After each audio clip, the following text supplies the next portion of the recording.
Olá meninos, dando continuidade ao nosso capítulo 6, vou fazer a correção das atividades que vocês resolveram aula passada. Antes disso, eu vou falar um pouquinho sobre o transferidor. Esse transferidor, certo? Eu quero que vocês acompanhem na página 16. Esse transferidor é o transferidor que ele vai do 0 ao 360 graus, certo? Tá lá na página 16.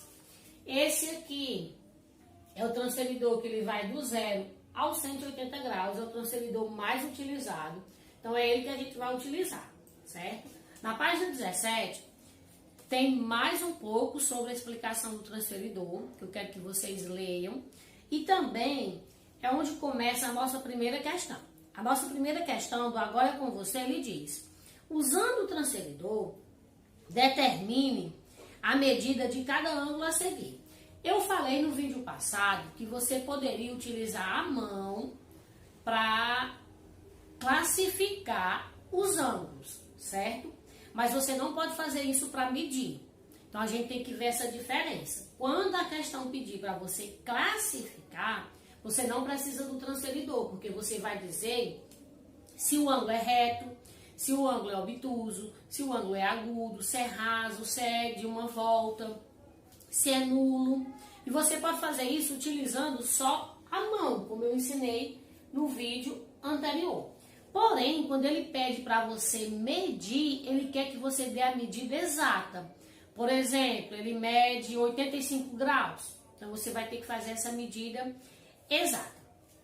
Aqui no transferidor, eu vou explicar os elementos, certo? Aqui embaixo eu tenho 0. Esse 0, ele vem direto para essa marcaçãozinha aqui que tem no centro, certo? Tem uma marcaçãozinha aqui que a gente chama de centro. Essa linha aqui é a linha que a gente chama de linha de fé. E essa parte aqui é o que a gente chama de limbo. Nessa parte do limbo, ele é igual a régua. Ele tem aqui, ó, como a minha régua que começa do 0. Aí tem os tracinhos que a gente chama de milímetro. Aí chegou no 1 centímetro. Então, aqui, no meu limbo, é a mesma coisa, certo? A gente começa aqui do 0. Cada tracinho desse vale 1. Então, do 0 até o 10, eu tenho os 10 tracinhos. 1, 2, 3, 4. Isso são graus. Então, se a linha ficar num tracinho antes do 10, significa que eu tenho 9 graus. E assim sucessivamente. Feito isso, para mim fazer essa medição, eu fiz aqui o desenho da letra A, né, do item A. E aqui no desenho, na figura, eu tenho uma semirreta, que é essa aqui, do S passando pelo ponto A, e a outra semirreta do S passando pelo ponto B. Quando essas duas semirretas, elas têm a mesma origem, elas geram um ponto. Esse ponto que ele foi gerado aqui, a gente chama esse ponto de vértice. Então, a gente chamava ponto quando ele está sozinho ou quando ele está dentro da reta, que é o caso do ponto A e do ponto B. Quando ele tem origem de duas ou mais retas, semirretas e segmentos de reta, a gente chama de vértice. Então, isso aqui é um vértice. Essa abertura entre as duas semirretas é o que a gente chama de ângulo. Aí aqui ele diz, ó, A, ângulo S, B. Ou seja, é o ângulo que foi formado por essas duas semirretas. E eu sei que é ângulo porque eu tenho aqui esse chapeuzinho que na matemática a gente chama de ângulo. Então, sempre que tiver esse símbolozinho aqui, a gente vai chamar de ângulo. Então, é o ângulo S, é exatamente esse aqui. Eu venho com o meu transferidor, coloco o centro em cima do vértice, a linha de fé eu coloco em cima dessa semirreta, certo? E vou fazer essa medição. Coloquei aqui, ó, exatamente em cima. E eu venho aqui no limbo e olho onde essa semirreta aqui do ponto A marcou. Onde ela marcar é exatamente os graus do meu ângulo. Lembrando que o transferidor, ele tem duas marcações. Ele tem aqui, começando de baixo, que vai do 0, ele vem para o lado esquerdo até o 180. E o de cima, começando do zero, ele vai para o lado direito até o 180. Por que ele tem essas duas marcações? Porque a gente já viu que essas figuras, elas podem vir de várias formas. Então, essa figura, ela pode vir aberta para esse lado. Ela poderia também ter vindo ao contrário. Ela poderia ter vindo com esse lado para cá e aberta para esse lado. Se ela tivesse vindo aberta para esse lado, eu ia olhar outra marcação. Eu iria colocar assim e eu já iria olhar a marcação de cima. Como ela vem aberta para o lado esquerdo, como ela vem aberta para o lado direito, eu vou olhar a marcação de baixo. Se ela viesse aberta para o lado esquerdo, eu já iria olhar a marcação de cima, certo? Com isso, como vocês já aprenderam a usar o transferidor, eu vou colocar agora somente as respostas, certo? Na letra A, o nosso ângulo ele mede 60. Na letra B, o nosso ângulo ele mede 45. Na letra C, ele mede 140. E na letra D, ele mede 100. Na página 18, nós temos a questão 2, que ele diz: ainda com auxílio do transferidor, desenhe ângulos com as medidas indicadas. No primeiro quadradinho, que é a letra A, ele me deu um ângulo que ele quer 120 graus. Eu vou desenhar esse primeiro ângulo, certo? Para que vocês consigam desenhar os demais. Então, eu vou desenhar ele aqui. Primeira coisa que eu faço é uma reta. Eu estou usando a régua. Aqui, ó, eu venho, coloco exatamente aqui, ó, a linha de fé, exatamente em cima da reta que eu fiz. E o centro exatamente no início da minha reta. Feito isso, eu vou procurar aqui onde está marcado o 120. Lembrando que, como a abertura vai ficar para o lado direito, eu vou usar a numeração que está embaixo. Então, eu marco aqui, ó, o 120, porque é a numeração que está embaixo, o 120. Venho aqui com a minha régua e faço a minha reta. Então, esse aqui é um ângulo de 120. Lembrando que ele disse que esse meu ângulo é C, ângulo A, B. Então, eu venho aqui, ó, marco um ponto C, aqui é o A, porque o A é o meu ângulo, e marco aqui um ponto que ele chamou de B. Então, esse é o meu ângulo, e aqui eu posso escrever os 120 graus. Então, eu vou fazer isso nas outras duas questões, certo? Na página 20, ele pede só para a gente classificar. Nessa classificação, eu não vou precisar usar o transferidor para fazer essa classificação. Na questão 1, ele diz: nas ilustrações a seguir, classifique o ângulo destacado em reto, agudo ou obtuso. Eu vou relembrar com vocês que é um ângulo reto, que é um ângulo agudo, que é um ângulo obtuso. Ângulo reto é quando ele mede exatamente 90 graus. Então, a minha mão vai estar assim, retinha aqui, e ele mede 90 graus. Eu estou usando a minha mão direita, mas dependendo do caso, eu posso usar a esquerda também. O ângulo agudo é quando ele é maior que zero e menor que 90 graus. Então, para o ângulo ser agudo, ele vai ter que ser, se ele for aberto para esse lado, ele vai ter que ser mais baixo, assim, certo? Se ele for aberto para esse lado, ele vai ter que ser mais baixo, assim. Se você observar, ó, esse ângulo aqui, que a gente já tinha feito anteriormente, ele é agudo. Por quê? Porque esse aqui, ó, é 90 graus. Observe que ele está mais baixo. Ele está mais para o lado direito, porque ele é aberto para o lado direito. Certo? Então, ele é um ângulo agudo. Já esse aqui, ó, se você observar 90 graus, ele está mais para o lado esquerdo, ele está mais aberto do que o 90. Então, ele é obtuso, porque o obtuso é maior que 90 e menor que 180.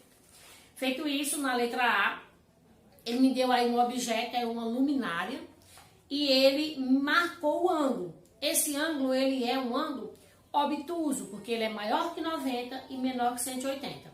Na letra B, ele me deu a bicicleta e ele marcou aí um ângulo na bicicleta, no pneu traseiro, de vermelho, ele está marcado. É um ângulo agudo, maior que 0 e menor que 90. Na letra C, também é um ângulo agudo, ele me deu aí um menino, a perna do menino, quando o menino está andando, ele marcou um ângulo. Na letra D, ele me deu um livro, é obtuso. Na letra E, ele me deu um relógio. Se você observar, ele está bem retinho, ó, às 3 horas. Né? É reto. E a letra F, ele me deu a casa, o canto de uma casa, que também é um ângulo reto. Na página 21, é a mesma coisa. Ele quer que a gente indique os ângulos. Só que agora, além de classificar em reto, eu também posso classificar o ângulo de 1/4 de volta e como raso e os de meia volta. Ou seja, eu posso classificar esses ângulos em reto ou raso, certo? Porque o ângulo reto é o ângulo que tem 1/4 de volta, né? Porque se você observar na circunferência, eu tenho uma circunferência completa, então se eu dividir ela em 4 pedacinhos, o ângulo reto ele tem 1/4 da volta toda. E o ângulo raso, ele tem meia volta, porque ele vai até o 180. Então, eu tenho aqui, ó, isso aqui é uma volta completa. O de 90 vai aqui até aqui, então é 1/4 de volta, porque se você dividir aqui em 4, ó, dividindo em 4, ele vai uma parte. O ângulo raso, ele vai até o 180, então ele é a metade, por isso que ele chama ele também de ângulo de meia volta, porque ele vai aqui, ó, e ele faz a metade, que é exatamente esse transferidor aqui. Feito isso, eu não vou precisar de forma alguma do transferidor, eu posso utilizar só a minha mão mesmo. Então, na letra A eu tenho um ângulo reto, na letra B eu tenho um ângulo raso, C reto, D raso, E reto e F raso. Terceira questão. Tomando o ângulo reto como base e com a ajuda de um transferidor, desenhe um ângulo e determine a sua medida para cada caso a seguir. Esse aqui é o transferidor, certo? Na letra A ele quer que a gente desenhe um ângulo agudo, então eu tenho aqui o transferidor. A questão pediu, eu fiz aqui 3, né, para representar a letra A, a letra B e a letra C. A, B e C. Ele quer que a gente utilize um transferidor, certo? Então tá aqui o transferidor, eu vou colocar aqui. E ele quer que a gente desenhe um ângulo agudo. Se você observar, o ângulo agudo ele é maior que 0 e menor que 90. Ele pediu para usar o transferidor, mas como eu já expliquei para vocês, eu vou dar essa dica agora, a gente nem vai precisar usar, porque ele não me deu um número determinado. Ele não disse desenhe um ângulo de 40 graus. Né? Ele disse um ângulo agudo. Então, todo ângulo que eu desenhar que for menor que 90 graus e maior que 0, ele vai ser agudo. Independente se ele mediu 10, 15, 20, 30, 89, ele vai ser agudo. Então, eu posso apenas pegar uma régua e fazer esse desenho aqui, sem precisar necessariamente de um transferidor. Tia, eu usei um transferidor. Ótimo, certo? Então, esse ângulo aqui, que ele vai ficar aqui, ó, é um ângulo agudo porque ele é menor que 90. Observe que ele está mais para baixo. Se você desenhou entre essa linha e essa, vai estar correto. Nessa questão B, né, nesse item B, ele pede um ângulo obtuso. Obtuso, ele é maior que 90 e menor que 180. Maior que 90, ele vai ter que vir para cá, ó, para esse lado. Para quê? Para que ele fique maior que 90 graus. Então, esse ângulo aqui, ó, ele ficou tudo isso. Observe que o 90 está aqui e ele ficou mais aberto. Então, ele é maior que 90. E por fim, a letra C, ele pediu um ângulo que seja um ângulo raso. A gente sabe que o ângulo raso, ele mede 180. Então, eu venho aqui, ó, na mesma linha e completo essa linha para cá. Então, isso é um ângulo raso, porque ele é um ângulo de meia volta. É um ângulo que ele deu a metade da volta da minha circunferência, certo? Na página 22, ele pede para que a gente faça a medição, né? Tem aqui, investigue. Verifique com o transferidor as medidas dos ângulos indicados nos triângulos a seguir. Então, aqui, eu vou precisar, sim, do transferidor para medir todos os ângulos. No item 1, o primeiro ângulo a gente já consegue observar sem precisar fazer essa medida, que ele é um ângulo reto, que é o E. Então, ele mede 90 graus. O segundo, que é o ângulo F, ele mede 45, e o terceiro, que é o ângulo dele, também mede 45. No item da figura 2, né, no item 2, a figura 2, é o ângulo que é GHI, mede 125, HIG mede 30, IGH mede 25. No terceiro, LJK mede 60, JKL também mede 60, e KLJ também mede 60. Questão 2. Qual é a soma das medidas dos três ângulos internos de cada triângulo? Então, eu vou fazer aqui a soma. Peguei os três ângulos da primeira figura. Item 1, 90 mais 45 mais 45 dá um total de 180. Item 2, 125 mais 25 mais 30 dá um total também de 180. E o item 3, 60 mais 60 mais 60 deu um total de 180. Questão 3. O que os resultados anteriores indicam sobre a soma das medidas dos ângulos internos de um triângulo? Ou seja, se você observar, nos três triângulos a soma deu 180. Né? Então, o que esse resultado me diz? Ele me diz que a soma dos ângulos internos de um triângulo é igual a 180. Independente do valor de cada ângulo, quando eu somar os três ângulos internos de um triângulo, sempre vai dar 180. Questão 4. Com base no que você viu até agora, responda ao que se pede. É possível um triângulo apresentar dois ângulos internos rasos? Vamos observar. Se eu tiver um triângulo, né, eu tenho aqui esse desenho. Se eu fechar esse desenho aqui, ele forma-se um triângulo. É possível ele ter dois ângulos internos reto, ou seja, de 90 graus? Não, né? Porque 90 mais 90 já dá 180.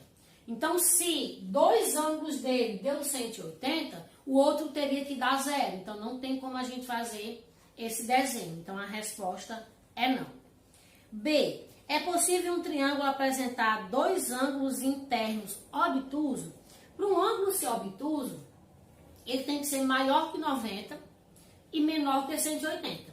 Se um ângulo é maior que 90, né, ele já vai ter que ser 91, 92, 100, 100 e alguma coisa. Se dois ângulos forem assim, tipo, vou pegar os menores, né, depois de 90, 91.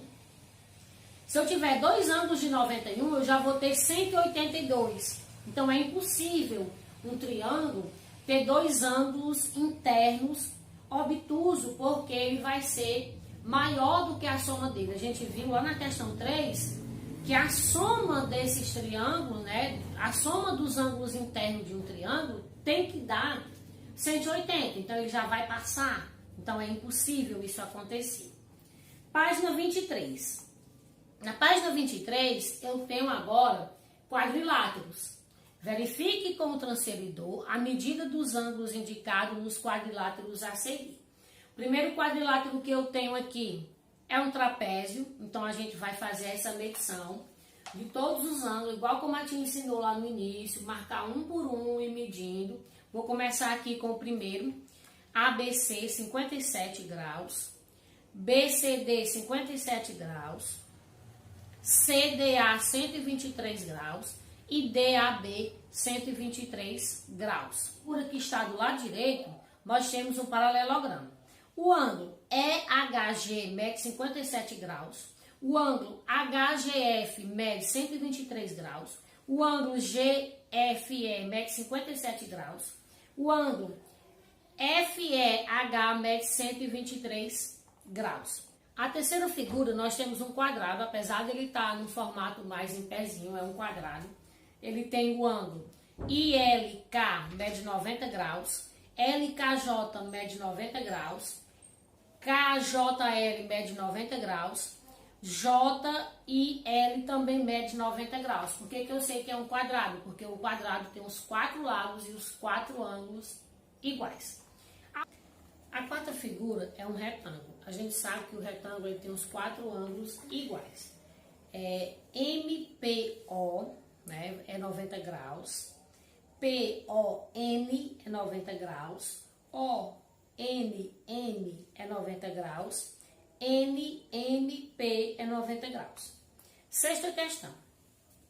Qual é a soma das medidas dos 4 ângulos internos em cada quadrilátero? No primeiro quadrilátero, que é o trapézio, nós temos 57 mais 57 mais 123 mais 123, que dá 360. A segunda figura, nós temos 57 mais 123 mais 57 mais 123, que também dá 360. A terceira e a quarta figura, nós temos 90 mais 90 mais 90 mais 90, que dá um total de 360. Sétima questão. O que os resultados anteriores indicam sobre a soma das medidas dos ângulos internos de um quadrilátero? Indica que a soma dos ângulos internos de um quadrilátero é igual a 360 graus. Então, sempre que eu tiver um quadrilátero, a soma dos ângulos internos vai ser 360 graus. Agora, nós vamos para a página 25. Questão 1. Analise as figuras e classifique as retas de cada par em paralelas, concorrentes ou coincidentes. Eu fiz o desenho aqui, né? Nós temos aqui a letra A. Elas se tocam, certo? Mas elas não formam ângulos de 90 graus, então os ângulos delas são ângulos diferentes, né? São ângulos agudos e obtusos, então elas são concorrentes. A letra B, que é essa aqui, elas são paralelas, porque elas nunca se tocam. Mesmo que eu aumente para o lado esquerdo ou para o lado direito, elas jamais vão se tocar, então elas são paralelas. E por último, nós temos aqui a letra C, que elas são coincidentes, por quê? Porque eu tenho uma única reta, eu consigo ver uma única reta. Mas se você observar, eu tenho a letra A e a letra B, então isso significa que eu tenho duas retas no mesmo lugar, então elas são coincidentes. Questão 2. Classifique as retas do plano alfa em paralelas, concorrentes ou perpendiculares de acordo com a posição que ocupa umas em relação às outras. Nós já estudamos aqui nessa questão anterior quando que as retas são concorrentes. Então, as retas são concorrentes quando elas se tocam, gerando ângulos diferentes. Elas são paralelas e elas são coincidentes. Eu vou desenhar aqui as retas perpendiculares, que é exatamente quando elas se tocam e formam ângulos de 90 graus. Então, essas retas aqui, elas são perpendiculares porque elas se encontraram, vou chamar também de A e B, como eu já fiz nas outras, e elas formam aqui ângulos, os 4 ângulos iguais, os 4 ângulos medem 90 graus. Então, aqui na letra A eu tenho reta RS, elas são paralelas. Na letra B, R e T são concorrentes. C, S e T são concorrentes. Letra D, U e S são perpendiculares. E na letra E, U e R também são perpendiculares. Nós vamos agora para a página 26. Na página 26, questão 3 diz o seguinte: com o auxílio de uma régua, desenhe o par de retas indicado em cada item.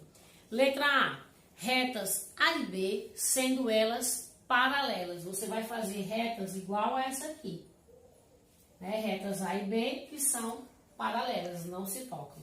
Na letra B, retas P e Q, sendo elas perpendiculares. Eu já fiz aqui, ó, uma retas perpendiculares. Ela tem esse formato, forma um ângulo de 90 graus. E você vai escrever aqui P e Q, porque foi o que ele pediu na figura. Então, eu coloco aqui o P e o Q. Item C, retas R e S, sendo elas coincidentes. Retas coincidentes eu também já fiz aqui, né? Ele quer R e S. É uma única reta com duas letras para dizer que tem duas retas no mesmo lugar. Questão 4. Assinale a sentença verdadeira ou as sentenças verdadeiras. Significa dizer que eu posso ter uma única verdadeira ou mais de uma. Letra A. Duas retas concorrentes têm apenas um ponto comum. Verdade. Então, eu vou marcar a letra A porque eu tenho aqui duas retas concorrentes. O único ponto comum entre elas é esse aqui, onde elas se tocaram. Letra B. Duas retas paralelas têm apenas um ponto comum. Eu tenho aqui duas retas paralelas, e a gente já observou e a gente já falou sobre isso, que elas não se tocam. Se elas não se tocam, elas não podem ter pontos comuns. Então, essa não é verdade, eu não marco. Letra C. Duas retas coincidentes têm todos os pontos comuns. Verdade, né? Retas coincidentes, elas estão no mesmo lugar, então todos os pontos que estão na reta R também estão na reta S, então é verdade. Eu marco também a letra C. Questão 5. Observe as imagens a seguir para completar as informações. Letra A. As cordas do baixo dão ideia de retas paralelas, porque elas não se tocam. Letra B. As lâminas de uma tesoura semi-aberta dão ideia de retas concorrentes. Ela está semi-aberta, então elas se tocaram, né, e geraram ângulos diferentes. Letra C. As linhas na bandeira da Finlândia dão ideia de retas perpendiculares, porque elas formam ângulos de 90 graus. Questão 6. De acordo com as retas nas malhas a seguir, classifique-as como paralelas, perpendiculares ou concorrentes. Letra A, se tocam, mas não formam ângulos iguais, então são concorrentes. Letra B, não se tocam, mesmo que eu aumente nos dois sentidos, não tem como elas se tocar, então são paralelas.